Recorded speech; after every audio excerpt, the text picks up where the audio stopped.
Hello welcome students. Welcome to CI academy. हाँ, अभी हम करने वाले हैं साइंस का सीरीज। ठीक है, साइंस का सीरीज करने वाले जो कि हम कर ही रहे हैं। और आप लोग को ऐसा लग रहा होगा कि मतलब लोग, मुझे ऐसा लगता है ना कि जब एग्जाम आता है तो स्टूडेंट्स पागल हो जाते हैं, नहीं एग्जाम में कर लो जल्दी पढ़ो पढ़ो पढ़ो। लेकिन इस चीज पे ध्यान नहीं देते हैं कि अरे एग्जाम नहीं भी है तब भी तुम पढ़ते रहो, तुम रुको नहीं। अगर तुम रिवीजन तुम्हारा जितना ज्यादा होगा ना उतना ज्यादा तुम्हारे लिए अच्छा है। पीवाईक्यू एटलीस्ट करते रहो हमेशा, है ना। पीवाईक्यू हमेशा करते रहो। अगर पीवाईक्यू भी नहीं हो पाया तो समझो कि गया, कुछ नहीं हो पाएगा।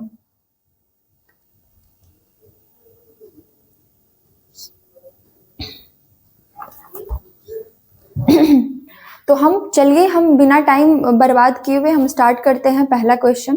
ठीक है, तो पहला क्वेश्चन क्या है? To protect broken bones plaster of Paris is used. It is, टूटी हुई हड्डियों को बचाने के लिए, है ना, करेक्ट।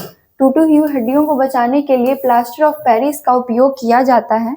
और वो क्या होता है? तो वो स्लेक्ट लाइम होता है, कैल्शियम कार्बोनेट होता है, कैल्शियम ऑक्साइड होता है, या जिप्सम होता है? क्या होता है वो? To protect broken bones. तो हम प्लास्टर ऑफ पेरिस की बात कर रहे हैं ना, प्लास्टर ऑफ पेरिस की बात कर रहे हैं। प्लास्टर ऑफ पेरिस का दूसरा नाम क्या है? क्या होता है वो? इजी सी बात है, जिप्सम होगा। जिप्सम हो जाएगा हमारा, क्या हो जाएगा? जिप्सम हो जाएगा। तो gypsum is the answer. Plaster of Paris is a calcium sulphate hemihydrate. Calcium sulphate hemihydrate है ना, यानी कि CaSO4 इंटू हाफ H2O। इसको हम इस तरीके से लिखते हैं। हाफ H2O वाला याद रखना, याद रह जाएगा, ठीक है। और हम यहाँ पे इसको सल्फेट बोल रहे हैं, कैल्शियम सल्फेट बोल रहे हैं, तो CaSO4 याद रह जाएगा, है ना। It is prepare by heating gypsum.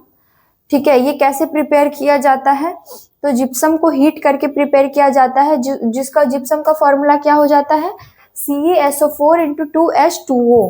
ठीक है, CaSO4 यानी कि कैल्शियम सल्फेट, भी इसमें भी कैल्शियम सल्फेट आपका यहाँ पे दिख रहा होगा, CaSO4। इसमें 2H2O रहता है। लेकिन वही जब हम इसको हीट करते हैं जिप्सम को, तो प्लास्टर ऑफ पेरिस बनता है, जिसमें कि हाफ H2O हो जाता है, जिसको हम केमिकल नेम इसका क्या हो जाता है? तो कैल्शियम सल्फेट हेमीहाइड्रेट। क्या हो जाता है? Calcium sulphate hemihydrate. चलो, a hydrocarbon in which two carbon atoms are joined by a double bond is called as an। तो जो हाइड्रोकार्बन होते हैं जिसमें कि दो कार्बन एटम्स, कितने? दो कार्बन एटम्स, है ना। दो कार्बन एटम्स क्या कर रहे हैं? ज्वाइन कर रहे हैं, यानी कि इस तरीके से join by a double bond. Double bond तो उसको हम क्या बोलेंगे? तो हमारा जो सिंगल बॉन्ड होता है उसको हम क्या कहते थे? एल्केन। और अगर हमारा डबल बॉन्ड होता है तो उसको हम क्या कहते थे? अल्कीन। और अगर हमारा जो है ट्रिपल बॉन्ड होता है तो उसको हम क्या कहते हैं? अल्काइन। ठीक है, तो हम अल्केन, अल्कीन और अल्काइन कहते हैं। मैं गिर जाऊंगी आज क्या। तो ये डबल बॉन्ड का क्या हो जाएगा? अल्कीन हो जाएगा, करेक्ट, अल्कीन हो जाएगा। चलो, हिंदी में भी क्या, इसको हिंदी में क्या रिपीट करूं? इसमें ऐसा कुछ था इंग्लिश में डिफिकल्ट वर्ड जो नहीं समझ में आया होगा? हाँ, एक चीज समझने वाली है। अल्केन्स जो होते हैं सैचुरेटेड हाइड्रोकार्बन्स होते हैं, that contains only carbon carbon single bond. क्या? सिंगल बॉन्ड, यानी कि एकल बंध। एकल बंध अल्केन होते हैं। अल्काइंस जो होते हैं वो अनसैचुरेटेड होते हैं, अनसैचुरेटेड हाइड्रोकार्बन्स होते हैं जो कि ट्रिपल बॉन्ड को शेयर करते हैं, यानी कि त्रिबंध। क्या? त्रिबंध। और ionic bond, an ionic bond, ionic bond की अगर बात की जाए तो आयोनिक बंध जो होते हैं वो टाइप ऑफ केमिकल लिंकेज होते हैं formed by the electrostatic attraction between opposite charged ions. तो आयंस होते हैं प्लस माइनस, जो हमारा दिए होता है कि जैसे 2A+ या Cl माइनस, इस तरीके से दिया रहता है ना। तो जो चार्ज होते हैं ना उसकी हम यहाँ पे बात कर रहे हैं आयंस में, ठीक है। बिटवीन अपोजिटली चार्ज है, not the specific bond type. ये कोई स्पेसिफिक बॉन्ड टाइप नहीं होता है, ये चार्ज जो होते हैं उन्हीं को हम आयंस कहते हैं, found in this class of hydrocarbons. ठीक है, the chemical name of vinegar is, सिरका का रासायनिक नाम क्या है?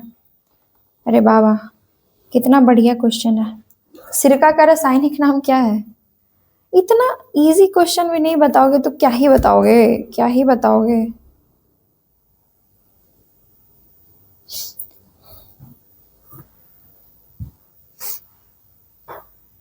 जल्दी बताओ। अरे बताओ भाई, एसिटिक एसिड हो जाएगा ना। और इसका फॉर्मूला भी सोचो, फॉर्मूला भी सोचो, सारे का सोचो, मिथेनॉल का भी सोचो, इथेनॉल का भी सोचो, इथाइल एसीटेट का भी सोचो, सारे का सोचो, एक का क्यों सोचोगे। चलो, CH3COOH, COOH जो है वो कौन सा फंक्शनल ग्रुप है? फंक्शनल ग्रुप बताना है, फंक्शनल ग्रुप, फंक्शनल ग्रुप बताना है, ठीक है। इसको हम एसिटिक एसिड कहते हैं, ठीक है। और ये एक क्या है, एक एक्वस सॉल्यूशन होता है। एंड और क्या बताना है आपको, water and traces amounts of other chemicals, the characteristics sour taste, यानी कि जो सार टेस्ट होता है ना, यानी खट्टापन है ना, एंड पंजेंट स्मेल यानी गंदा सा स्मेल, बहुत कड़वा टाइप का, come from the acetic acid, तो वो कहाँ से आता है विनेगर में, तो वो एसिटिक एसिड से आता है, which is also known by it's IUPAC name, what, ethanoic acid, ethanoic acid. अच्छा, इथेन मीथेन वगैरह पढ़े हो ना, मीथेन, मीथेन, ये सब पढ़े होगे केमिस्ट्री में, ऑर्गेनिक केमिस्ट्री में 11th वगैरह में, है ना। तो मीथेन में सिंगल कार्बन होता था ना, और इथेन में आपको 2 कार्बन देखने के लिए मिलेगा। तो इसको हम इथेनॉइक एसिड इसीलिए कह रहे हैं ना, क्योंकि ये वाला कार्बन और ये वाला कार्बन दोनों मिलके तो 2 कार्बन हो गए ना इस मॉलिक्यूलर फॉर्मूला में। तो 2 कार्बन होते तो इथेन हो जाता है, सिंगल कार्बन होगा ना तो वो मीथेन हो जाएगा। Okay. The gas which comes out on opening a soda water bottle is, soda पानी की बोतल, सोडा पानी की बोतल खुलने पर निकलने वाली गैस कौन सी गैस होती है? अरे ऐसे सोडा का ढक्कन खुलता है तो कौन सा गैस निकलता है? इजी है, कार्बन डाइऑक्साइड, है ना, कार्बन डाइऑक्साइड। तो सोडा पानी की बोतल खोलने पर गैस बाहर निकलती है, वो कार्बन डाइऑक्साइड है। एंड क्या, सोडा पानी जिसे कार्बोनेट पानी भी कहा जाता है, कार्बोनेटेड पानी कहा जाता है, बिकॉज उसमें होता है कार्बन। उच्च दबाव में पानी की कार्बन डाइऑक्साइड गैस घोलकर बनाया जाता है, तो हाई प्रेशर में उसको बनाया जाता है, ठीक है। चलो ये बताओ, निम्नलिखित में से कौन जीवित कोशिकाओं के अनुवंशिक लक्षणों को नियंत्रित करने के लिए जिम्मेदार है? मतलब विच of the following is responsible for controlling hereditary characters of the living cells, enzyme, hormone, RNA या DNA, विच वन? क्या बोल रहा है, क्या बोल रहा है, responsible for controlling hereditary characters of living cells. Hereditary का मतलब क्या होता है? अनुवांशिक, अनुवंशिक यानी वंश की बात हो रही है, जिससे वंश बढ़ेगा तो उन चीजों की बात हो रही है।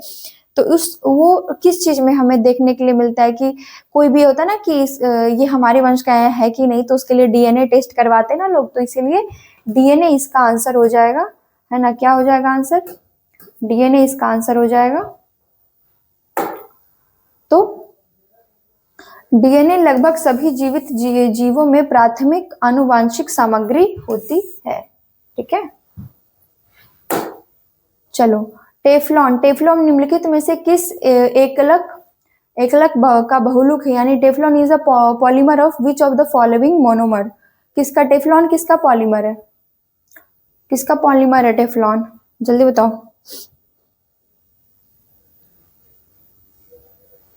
टेफ्लॉन किसका पॉलीमर है? तो ये हो जाएगा आपका टेट्राफ्लूरोएथिलीन, टेट्राफ्लूरोएथिलीन, ठीक है, टेट्राफ्लूरोएथिलीन। क्या हो जाएगा? Teflon is the trade name for polytetrafluoroethylene, ठीक है, PTFE, which is an addition homopolymer made from the monomer tetrafluoroethylene, यानी कि CF2, फिर डबल बॉन्ड आपका, फिर से आपका CF2, ये आपका क्या हो जाता है, ये आपका मॉलिक्यूलर फॉर्मूला हो जाता है, ये आपका IUPAC नेम हो जाता है इसका, ठीक है। And the polymerization process links many tetrafluoroethylene molecules together to form a long stable polymer chain which is CF2 and CF2 ये एक चेन जो है वो क्रिएट करता है पॉलीमराइजेशन की वजह से, ठीक है। आपको याद बस इसको ये रखना है कि टेफ्लॉन किसका जो है पॉलीमर है, तो टेट्राफ्लोरोएथिलीन का जो है ये है आपका पॉलीमर, ठीक है। Bakelite is formed by the condensation of, यानी बेकेलाइट किसके संघनन से बनता है, बेकेलाइट जो है वो किसके संघनन से बनता है वो आपको बताना है, ठीक है। क्या हो जाएगा, urea and formaldehyde, phenol and formaldehyde, phenol and acetyl aldehyde और मेलामाइन एंड फॉर्मल्डिहाइड। तो क्या हो जाएगा, क्या हो जाएगा आंसर, क्या हो जाएगा आंसर हो जाएगा आपका फिनोल एंड फॉर्मल्डिहाइड, ठीक है। तो बेकेलाइट जिसको हम क्या और बोलते हैं, पॉलीऑक्सी बेंजिल मिथाइल इंजाइली, मम्मी इंजाइली कॉलीएनिहाइड्राइड, इतना बड़ा नाम मतलब मत याद करो, ठीक है, बेकेलाइट याद करो, कोई जरूरत नहीं है। Very heavy, is a thermosetting plastic, okay, it is a thermosetting plastic and it is synthesized through a condensation polymerization, ठीक है। तो ये सिंथेसाइज कैसे हो रहा है, कंडेंसेशन पॉलीमराइजेशन को जब हम कंडेंसेशन वाला प्रोसेस करते हैं, ठीक है, यानी कि संघनन बहुलीकरण अभिक्रिया, यानी कि जो हमारा पॉलीमराइजेशन रिएक्शन होता है उसकी बात हम कर रहे हैं, between the monomers phenol and formaldehyde, यानी फिनॉल और फॉर्मीएल्डिहाइड के बीच का जो पॉलीमराइजेशन रिएक्शन है उसी की वजह से जो आपका बेकेलाइट है वो होता है। और ये एक है क्या, ये तो ये एक थर्मोसेटिंग प्लास्टिक है, ये जैसे होता है ना कि कौन सा प्लास्टिक, ये भी आपसे पूछा जाए तो आपको याद रखना है कि एक थर्मोसेटिंग प्लास्टिक है। And this reaction results in rigid cross linked 3-dimensional structure and the Hindi term for the correct monomers are phenol and formaldehyde. चलो, which of the following vitamin is known as ergocalciferol? ergocalciferol क्या हो जाएगा, ergocalciferol के बारे में बात की जा रही है, ठीक है। तो कौन सा विटामिन जो है वो जाना जाता है इस नाम से, तो वो आपका हो जाएगा विटामिन D2, ठीक है, विटामिन D2। तो ergocalciferol is the chemical name of vitamin D2 and it is form of vitamin D primarily derived from plant source and fungi or produced commercially through the ultraviolet irradiation of ergosterol, ठीक है। तो यहाँ आपको basically बताया ये जा रहा है कि ये जो एर्गोकैल्सिफेरॉल है ये विटामिन डी का केमिकल नेम है और ये विटामिन डी से ही डिराइव किया गया है प्लांट सोर्सेस से, यानी कि पौधों से एंड फंजाई से भी, ठीक है, और produced commercially through the ultraviolet irradiation और एर्गोस्टेरॉल। तो जो हमारा जो अल्ट्रावायलेट इरेडिएशन होता है एर्गोस्टेरॉल का, उससे भी ये प्रोड्यूस होता है, फंजाई से होता है, प्लांट सोर्सेस से होता है और ये विटामिन डी का ही एक प्राइमरी पार्ट है ना। इन कॉन्ट्रास्ट क्या है, in contrast cholecalciferol is the name for vitamin D3, यानी कि विटामिन D2 के लिए हमने क्या पढ़ा, हमने पढ़ा एर्गोकैल्सिफेरॉल और विटामिन D3 के लिए क्या हो जाएगा, तो कोलेकैल्सिफेरॉल, ठीक है, cholecalciferol is synthesized in the skin upon exposure to sunlight and found in animal-based foods. Okay, both forms help the body absorb calcium and phosphorus, which are essential for strong bones and teeth. तो strong bones और teeth के लिए भी बहुत ज़्यादा ज़रूरी होता है कैल्शियम और फॉस्फोरस। तो बेसिकली हम इसमें क्या देख रहे हैं कि एर्गोकैल्सिफेरॉल विटामिन D2 के लिए है, कोलेकैल्सिफेरॉल जो है वो विटामिन D3 के लिए है और विटामिन D3 की अगर बात करें तो which is synthesised in the skin upon exposure to sunlight and found in animal based foods. तो ये कहाँ पाए जाते हैं, जो एनिमल बेस्ड फूड्स होते हैं यानी एनिमल के बने फूड्स होते हैं उन पे, and both forms help the body absorb calcium and phosphorus, और इन दोनों की ही वजह से कैल्शियम और फॉस्फोरस हमें मिलता है जिससे कि हमारा बोन्स और टीथ काफी स्ट्रांग होता है, ठीक है।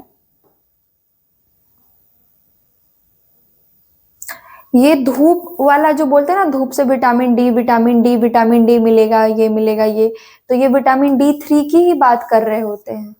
देख सकते हैं आप, जो धूप के संपर्क में आने पर त्वचा में संश्लेषित होता है और पशु आधारित खाद्य पदार्थों में पाया जाता है। ठीक है।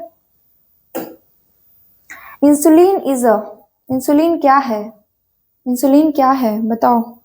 इंसुलिन वाला क्वेश्चन रिपीट ही हो रहा है सारी सीरीज में, ये तो छूटेगा तो दिक्कत है।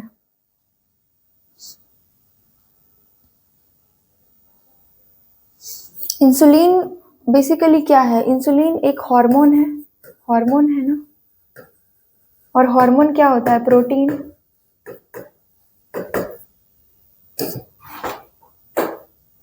तो इंसुलिन क्या है, हम कहाँ से देखें? हाँ, तो इंसुलिन एक प्रोटीन है, एक प्रोटीन या पेप्टाइड हार्मोन है ना, जो ये क्या बोल सकते हैं, डाइसल्फाइड बॉन्डों से, मतलब बंधों से जुड़ी दो पॉलीपेप्टाइड श्रृंखलाओं से बना होता है। श्रृंखला यानी कि चेन। ठीक है। और क्या हम बोल सकते हैं, यह कुल कितना 51 अमीनो एसिड से बना होता है। अमीनो एसिड की बात की जा रही है, तो वो टोटल कितने होते हैं? 51 अमीनो एसिड से बना होता है। ठीक है। इसका प्राथमिक कार्य क्या है, मतलब प्राइमरी रोल इसका क्या है? तो इसका प्राथमिक कार्य रक्त से शरीर की कोशिकाओं में ग्लूकोज के अवशोषण को बढ़ावा देकर कार्बोहाइड्रेट, वसा और प्रोटीन के चयापचय को विनियमित करता है ना। मतलब ये हुआ कि रक्त से शरीर की, मतलब जो ब्लड हमारे बॉडी में चल रहा होता है, कोशिकाओं में ग्लूकोज, उसमें जो ग्लूकोज होता है उसको एब्जॉर्ब कर देता है, और उसको एब्जॉर्ब करके कार्बोहाइड्रेट में, है ना, को बढ़ावा देकर कार्बोहाइड्रेट, वसा और प्रोटीन के, मतलब कार्बोहाइड्रेट, उसके बाद आपका वसा, प्रोटीन, ये सारी चीजों को डाइजेस्ट करने में और ब्रेक डाउन करने में हेल्प करता है। Which one of the following is antibiotic drug, मतलब निम्नलिखित में से कौन सी एंटीबायोटिक दवा है? इनमें से एक एंटीबायोटिक दवा की नाम बताना है आपको, जल्दी बताओ। एंटीबायोटिक तो खाते हम लोग, डॉक्टर्स नहीं है तो उतना हमें, लेकिन हमने खाया है तो हमें पता है। तो क्या हो जाएगा आपका? क्लोरोरैमफेनिकॉल, यानी कि क्लोरोरैमफेनिकॉल जो है आपका, ये एक एंटीबायोटिक ड्रग है। ठीक है। तो एंटीबायोटिक, एंटीसेप्टिक, ये सारी ड्रग्स के भी थोड़े देख लेना, और इनके बारे में भी थोड़ा पढ़ लेना, आ सकता है क्वेश्चन, क्योंकि ऐसे क्वेश्चंस भी दे रहा है। तो क्या हो जाएगा आपका? क्लोरैम्फेनिकॉल, यानी कि क्लोरोरैम्फेनिकॉल जो है आपका, ये एक ब्रॉड स्पेक्ट्रम एंटीबायोटिक है, जिसको यूज किया जाता है किस चीज को ट्रीट करने के लिए? Serious bacterial infections by inhibiting protein synthesis in bacteria, and it was historically isolated from a soil bacterium and is the definitive antibiotic among the choice provided. मतलब जितना भी दिया हुआ था उसमें से ये एक बहुत डिफिनेटिव एंटीबायोटिक था। ठीक है।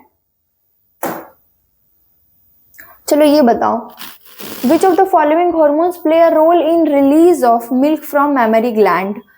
तो मिल्क फ्रॉम मेमरी ग्लैंड, यानी कि जो बर्थ ऑफ चाइल्ड होता है और जो मिल्क प्रोडक्शन होता है ड्यूरिंग दैट टाइम, तो वो जो होता है, वो इनमें से कौन से हार्मोन की वजह से जो है वो होता है? ठीक है, बताइए। तो हमने हॉर्मोन्स के बारे में हमने सीरीज, आई थिंक पिछली सीरीज में भी पढ़ा था, तो हमने देखा था कि कौन सा हार्मोन का क्या वर्क होता है। अगर आप लोगों ने नहीं देखी है सीरीज तो आप जाके देख लो, क्योंकि ऐसा भी नहीं है कि लाइक 45 या 55 या 2-3 घंटे की सीरीज होती है। 23 मिनट्स की होगी या 20 मिनट्स की होगी, तो उसमें ज़्यादा टाइम नहीं लगना चाहिए देखने में। इसकी अगर इस क्वेश्चन की बात करें तो ऑक्सीटोसिन आपका आंसर हो जाएगा। क्या हो जाएगा? ऑक्सीटोसिन। ठीक है। ये क्या है? इसको हम लव हार्मोन भी कहते हैं। ठीक है, लव हार्मोन भी कहते हैं। और ये ये क्या रेगुलेट करता है? तो ये रेगुलेट करता है बहुत सारी चीजों को, जैसे कि ये बर्थ ऑफ चाइल्ड, ठीक है, फिर मिल्क प्रोडक्शन,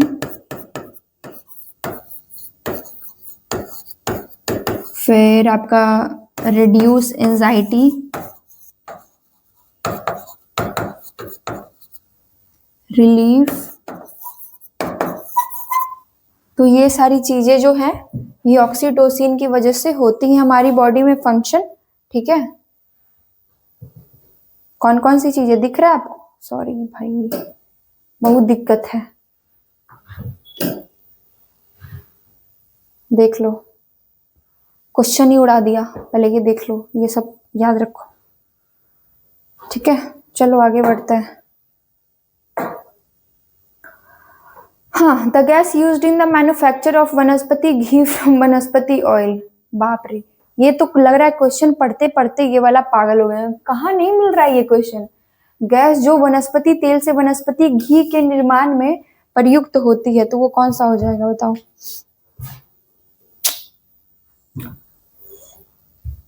किसका एटॉमिक नंबर 1 होता है? एटॉमिक नंबर किसका 1 होता है? किसका? मास भी। प्रोटियम किसका आपका जो क्या बोलते हैं आइसोटोप है, किसका?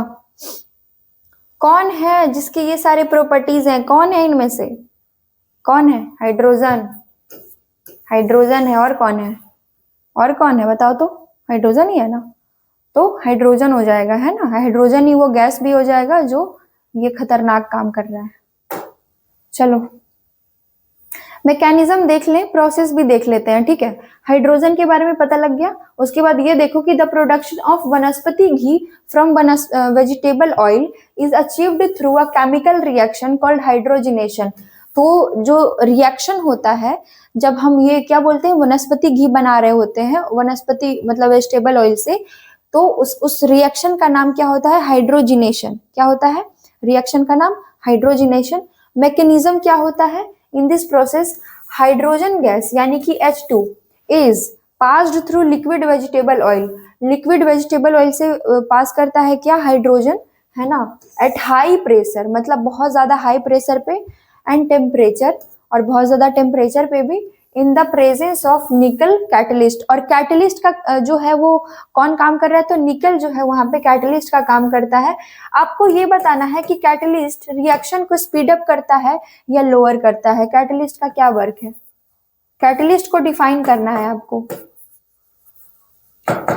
डिफाइन करना है। ठीक है, अब रिजल्ट क्या होता है? रिजल्ट देख लो। तो this reaction converts the unsaturated fatty acid oils into saturated और सेमी सैचुरेटेड फैटी एसिड्स। ठीक है, यानी कि सॉलिड फैट और घी, thereby changing the oils physical properties such as its melting point and increasing its shelf life.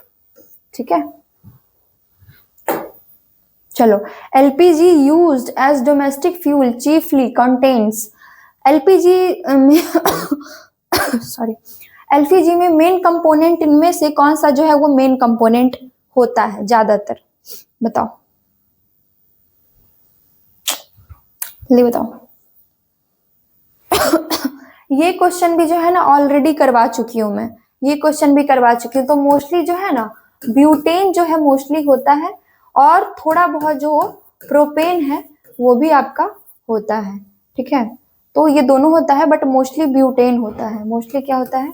Butane होता है ना। तो द्रवित पेट्रोलियम गैस यानी कि liquefied petroleum gas LPG is a blend of light hydrocarbon compounds and it is mainly consist of both butane and propane। तो butane और propane जो है दोनों को ही कंसिस्ट करता है, दोनों ही होते हैं एलपीजी गैस में। And the typical composition can very by country and seasons. तो वो तो अलग चीज हो गया, लेकिन आपको याद बस ये रखना है। ठीक है, सोप रिमूव्स ग्रीजेस बाय, साबुन ग्रीस को किसके द्वारा हटाता है? इमल्सिफिकेशन, कोगुलेशन, एड्सॉर्प्शन या ऑस्मोसिस। क्या बोल सकते हैं? पाइसीकरण, जमावट, अधिशोषण या पराशरण। Which one will be the answer? Okay, ये तो 10th वाला वो चैप्टर नहीं था, तो उसके लास्ट पेज में एनसीईआरटी बुक में साइंस के ये पूरा दिया हुआ था सोप के बारे में। 10th वाले साइंस के बुक में आपने देखा होगा अगर शायद। इमल्सिफिकेशन इसका आंसर हो जाएगा बेसिकली। है ना, क्या हो जाएगा, पाइसीकरण, पाइसीकरण हो जाएगा। इमल्सिफिकेशन होता क्या है, तो साबुन पाइसीकरण की प्रक्रिया के माध्यम से ग्रीस को हटाता है।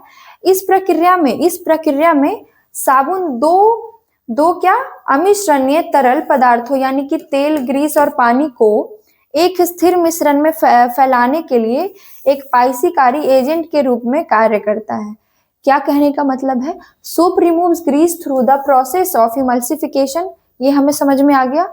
And this process involves the soap acting as emulsifying agent to disperse two immiscible liquids। To immiscible liquids का मतलब है ना कि जो एक दूसरे में मिसिबल नहीं है, ठीक है, जैसे कि ऑयल हो गए, ग्रीजेस हो गए और वाटर हो गए, तो दो इमिसिबल लिक्विड्स को इमल्सिफाई करता है इनटू अ स्टेबल मिक्सचर, एक स्टेबल मिक्सचर में, ठीक है। चलो ये बताओ, which of the following vitamin is used an antidote to anticoagulant poison, निम्नलिखित में से कौन सा विटामिन एंटीकोगुलेंट या एंटीकोगुलेंट जहर यानी कि एंटीकोगुलेंट पॉइजन के लिए एक मारक यानी कि एंटीडोट के रूप में प्रयोग किया जाता है, तो कौन सा विटामिन हो जाएगा इसमें से, बताओ। विटामिन के हो जाएगा, क्या हो जाएगा, विटामिन के, ठीक है, विटामिन के हो जाएगा इसका आंसर। तो विटामिन के वह विशिष्ट मारक है, ठीक है, जिसका उपयोग एंटीकोगुलेंट जहरों के प्रभाव को बेअसर मतलब कि उसको खत्म करने के लिए किया जाता है, जैसे कि कई कृंतकांचकों यानी कि रोडेंटिसाइड्स जैसे क्या, तो जैसे वारफेरिन में पाए जाने वाले, और ये जहर यकृत यानी कि लीवर में विटामिन के चक्र को अवरुद्ध करके कम करते हैं, ठीक है, जो शरीर को आवश्यक रक्त के थक्के बनाने वाले कारक यानी कि क्लॉटिंग फैक्टर्स विशेष रूप से कारक होता है ना। तो ये विटामिन के क्लॉटिंग वगैरह करके ही जो है वो एक बनता है, इसमें जो रेजिस्ट करता है, विशेष रूप से कारक 2, 7, 9 और 10 बनाने से रोकता है, ठीक है। तो आप ये समझो कि विटामिन के क्या है, एक एंटीडोट है, यूज क्यों किया जा रहा है, काउंटर करने के लिए यानी कि खत्म करने के लिए, किसको, the effects of anticoagulant poisons, जो एंटीकोगुलेंट पॉइजन्स है उसको, such as those found in many rodenticides like warfarin, and this poison work by blocking the vitamin K cycle in the liver, which prevents the body from producing essential blood clotting factors, specifically factor 2, 7, 9 and 10, ठीक है।